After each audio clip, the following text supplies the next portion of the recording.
Hey, boomers, do you know how old the 40-hour work week is? No, but seriously, it's 2023 and humans are working more today than they ever have in history. So how did we get here? Great question. I would love to tell you. Because no, you're not lazy. You're overworked and we were never meant to live this way.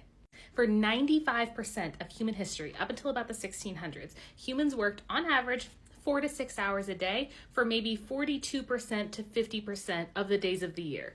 Work was done leisurely and self-paced, and long breaks for food, naps, and avoiding the hottest hours of the day was expected and the norm. These patterns are so prevalent across cultures, it's believed that this is the natural working rhythm that humans prefer.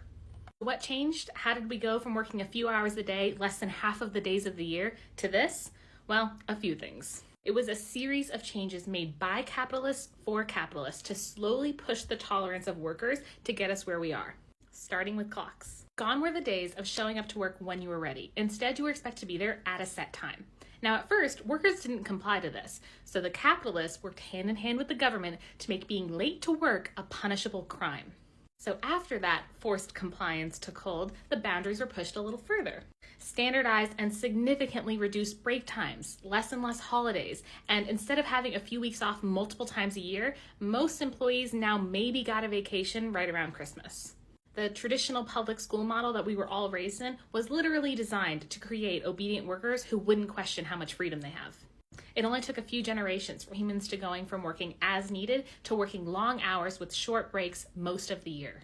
No time for rest, for hobbies, for your family, nothing. Profit margins and GDP skyrocketed, but workers were making less than ever before.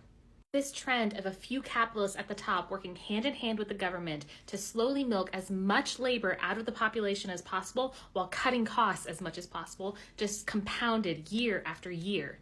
Meanwhile, corporate consolidation ensured that fewer and fewer people actually reaped the benefits of capitalism, leading us to where we are today, where we're in the richest society has ever been, but the wealth inequality is so great that the majority of us are barely scraping by.